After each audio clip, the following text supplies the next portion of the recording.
अस्सलाम वालेकुम प्यारे बच्चों, कैसे हैं सब लोग। उम्मीद करती हूँ खैर खैरियत से होंगे और ठीक ठाक होंगे।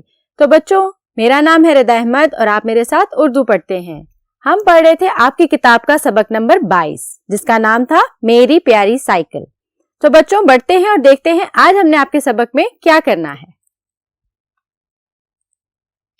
तो बच्चों, हम पढ़ रहे थे आपकी किताब का सबक नंबर 22 जिसका नाम था मेरी प्यारी साइकिल। बिल्कुल ठीक, हमने इसके बारे में बात की थी कि कैसे मुसन्निफ को एक पुरानी साइकिल तोहफे में मिलती है जमात में अव्वल आने की वजह से, और उस साइकिल का कितने बुरे हालात थे और वो साइकिल उसको उसके दादा जान ने दिलाई थी। ये मुसन्निफ की आप बीती थी, यानी मुसन्निफ पे क्या गुजरी थी उस साइकिल को लेकर। वो साइकिल से खुश नहीं था, लेकिन वो साइकिल भी उसकी जान नहीं छोड़ती थी। ये तो बात की थी अपने पिछले लेक्चर में, और हमने पढ़े थे आपकी किताब में दिए गए सबक के तमाम अल्फाज मायने। अब हम शुरू करेंगे मश्क का हिस्सा अव्वल। तो चलें चल के देखते हैं इस सबक से मुताल्लिक आज क्या मश्क है। तो बच्चों, जब भी हम कोई सबक मुकम्मल कर लेते हैं तो उसके बाद हम सबसे पहले क्या करते हैं? बिल्कुल ठीक, आपके सवाल और जवाब, यानी जो आपके सबक के आखिर में दिए गए सवालात हैं उनके जवाब आपके सबक से ढूंढते हैं और उनको मुकम्मल करते हैं। तो चलें अपने सवाल और जवाब शुरू करते हैं। हमारा पहला सवाल है, हम अपनी मामूली अशिया की कदर कब और कैसे करते हैं? बच्चों, मैंने आपको बड़ी बार बताया है कि मश्क में दिए गए तमाम सवालात और जवाबात आपके सबक में ही मौजूद होते हैं। तो अगर सबक आपने अच्छे से पढ़ा होगा तो जवाब ढूंढना कोई मुश्किल काम नहीं। तो चलें देखते हैं मैंने जवाब आपके सबक से ढूंढ के क्या लिखा है। हमारी जिंदगी में मामूली से मामूली चीज की भी अहमियत होती है ना बच्चों। हम जिन चीजों को मामूली समझते हैं और समझते हैं कि इनकी कोई औकात नहीं है या इनकी कोई कदर कीमत नहीं है, वो भी अपनी कोई ना कोई कदर कीमत रखती हैं। मगर जब तक वो चीज हमें मुयस्सर होती है हम उसकी कदर नहीं करते, और उस चीज की कदर हम उस वक्त करते हैं जब वो चीज हमें मुयस्सर नहीं होती। यानी जब तक चीज हमारे पास होती है हम ना तो उसकी परवाह करते हैं, ना देखभाल करते हैं, ना ही उसकी कदर करते हैं। लेकिन जैसे ही वो चीज हमसे दूर जाती है और हमें जैसे ही उसकी जरूरत महसूस होती है तो हमें उसकी कदर हो जाती है। जैसे मुसन्निफ के पास जब तक साइकिल थी तो वो उसमें हर वक्त मेखे निकालता रहता था कि ये टूटी हुई है, इसको ब्रेक नहीं लगती, इसकी बैठने की जगह ठीक नहीं है, इस तरह। लेकिन जैसे ही वो साइकिल उससे दूर गई तो जब उसको पैदल चलना पड़ा तो उसको अपनी वो टूटी फूटी पुरानी साइकिल भी याद आने लगी। तो बच्चों, ये इंसान की फितरत का हिस्सा है कि जब तक चीज पास होती है उसकी कदर नहीं करते, और जैसे चीज हमसे दूर चली जाती है तो हमें उसकी कदर हो जाती है। चलिए अपना अगला सवाल पढ़ते हैं। मुसन्निफ को किस शर्त पर साइकिल दिलाने का वादा किया गया था? अगर आपने सबक अच्छे से पढ़ लिया है तो मुझे जल्दी से बताएं इसका जवाब क्या है। बिल्कुल ठीक, इसका जवाब है मुसन्निफ से उसके वालिद साहब ने वादा किया था कि अगर वो जमात में अव्वल आ जाए तो उसको नई साइकिल दिलाई जाएगी। यानी आपके माँ बाप भी जिस तरह आपसे वादा करते हैं कि अगर तुम अच्छे से नंबर लाओगे, अच्छे से पढ़ोगे और जमात में अव्वल आओगे तो तुम्हें तुम्हारी पसंदीदा चीज दी जाएगी, बिल्कुल इसी तरह मुसन्निफ के वालिद साहब ने भी उससे वादा किया था कि अगर जमात में अव्वल आओगे तो तुम्हें नई साइकिल दिलाई जाएगी, जिस बात पे मुसन्निफ बहुत खुश था। तो बच्चों, ये थे 2 सवाल। बढ़ते हैं आगे और बाकी के सवालात को देखते हैं। तो बच्चों, हमारा अगला सवाल है, दादाजी ने कैसी साइकिल लेकर दी? अब बच्चों, अगर आपको याद हो मुसन्निफ ने जो साइकिल सोची हुई थी वो तो बिल्कुल नई और खूबसूरत और बहुत अच्छी साइकिल थी, मगर दादा जान ने कैसी साइकिल दिलवाई थी? तो चलें जवाब पढ़ते हैं।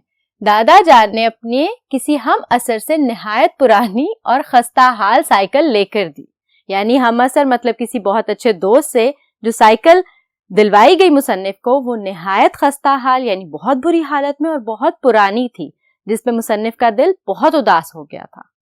अगला सवाल देखते हैं, साइकिल को ब्रेक किस तरह लगाई जाती थी? बच्चों, जब हमने सबक पढ़ा था हमें तब भी बहुत मजा आया था कि साइकिल को ब्रेक लगाने का अमल निहायत दिलचस्प और मजेदार था। तो उसका जवाब कुछ इस तरह बनता है, साइकिल को ब्रेक लगाने का तरीका काफी अनोखा था। पिछली ब्रेक तो थी ही नहीं और अगली ब्रेक जो लगती थी इसे हैंडल से भी ऊपर लेके जाना पड़ता था, फिर कहीं जाकर ब्रेक लगती थी। बच्चों, क्या आम और अच्छी साइकिल में इस तरह होता है? نہیں نا, لیکن مصنف کی سائیکل میں کچھ اسی طرح کے مسئلے تھے کہ بریک کو ہینڈل سے بھی اوپر لے کے جانا پڑتا تھا, پھر سائیکل کی رفتار کم ہوتی تھی اور وہ رکتی تھی. ہے نا مزے کی بات. چلے اگلا سوال پڑھتے ہیں. سائیکل کے بارے میں ساتھی کیا سرگوشیاں کرتے تھے؟ اب مصنف کی سائیکل پورے محلے میں مشہور تھی کہ وہ ایک ٹوٹی پھوٹی اور پرانی سائیکل ہے. تو جس طرح آپ کے ساتھ بھی ہوتا ہوگا کہ آپ کی کسی پرانی چیز کا آپ کے دوست مذاق اڑاتے ہیں, تو بچوں اس میں برا منانے والی بات نہیں, مذاق تو اڑاتے ہی ہیں دوست. لیکن مصنف کے دوست اس کی سائیکل کے بارے میں کیا سرگوشیاں کرتے تھے؟ تو بچوں جواب دیکھتے ہیں.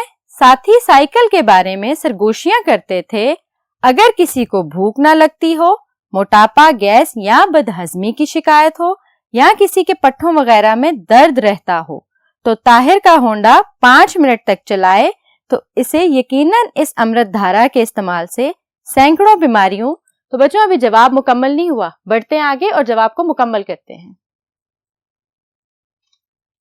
تو سینکڑوں بیماریوں سے نجات مل جائے, یعنی وہ مذاق اڑاتے تھے کہ اگر کسی کی طبیعت خراب رہتی ہے اور اس کو بدہضمی, گیس یا پٹھوں کا درد ہے تو وہ طاہر کا ہونڈا 5 منٹ تک چلائے گا تو بالکل تندرست ہو جائے گا. تو بچوں یہ تو تھے طاہر کے دوست یعنی کہ مصنف کے دوست جو اس کا مذاق اڑاتے تھے. بچوں بڑھتے ہیں اپنے اگلے سوال کی طرف. مصنف نے سائیکل سے جان چھڑانے کا کیا حربہ استعمال کیا اور اس کا کیا نتیجہ نکلا؟ تو بچوں مصنف کو سائیکل تو پسند تھی ہی نہیں, کیونکہ وہ ہر دوسرے دن ٹوٹ جاتی تھی یا اس میں کوئی نہ کوئی نقص نکل آتا تھا, اور اس کے دوست بھی اس کا مذاق اڑاتے تھے. تو اس نے سوچا کیوں نہ سائیکل سے جان ہی چھڑوائی جائے. اس کے لیے اس نے بہت سے حربے استعمال کیے. اب دیکھتے ہیں کون سا حربہ استعمال کیا گیا اور اس کا کیا نتیجہ نکلا. مصنف نے سائیکل سے جان چھڑانے کے لیے اس کو کئی بار بنا تالے کے باہر چھوڑا کہ شاید کوئی اٹھا کر ہی لے جائے, مگر کوئی بھی اس حسینہ عالم کو اغوا نہیں کرتا تھا. تو بچوں حسینہ عالم کا لفظ مصنف نے مذاق کے زمرے میں بولا ہے کہ وہ اتنی حسین تھی کہ کوئی اس کو اٹھا کے لے کے ہی نہیں جاتا تھا, کیونکہ اس کے اندر بہت سارے نقص تھے اور وہ ٹوٹ پھوٹ چکی تھی. تو اسی لیے مصنف نے کئی بار اپنی سائیکل کو بنا تالے کے باہر چھوڑا کہ شاید کوئی اٹھا کے لے جائے. تو بچوں یہ تو تھی بہت مزیدار کہانی میری پیاری سائیکل, جو کہ مصنف کی آپ بیتی تھی. ہم نے حل کیا آپ کے سبق کے آخر میں دیے گئے سوالات اور ان کے جواب. تو بچوں مجھے یقین ہے آپ کو سمجھ بھی آئی ہے اور آپ نے اپنی کاپی میں درج بھی کر لیے ہیں. بچوں دہرائی کرتے رہا کریں تاکہ آپ کو چیزیں بھولیں نہیں. ابھی آپ کی مشق ختم نہیں ہوئی. مجھے دے اجازت, میں حاضر ہوں گی آپ کے مشق کے حصہ دوم کے ساتھ. تب تک کے لیے اپنا بہت سارا خیال رکھیے گا. اللہ حافظ.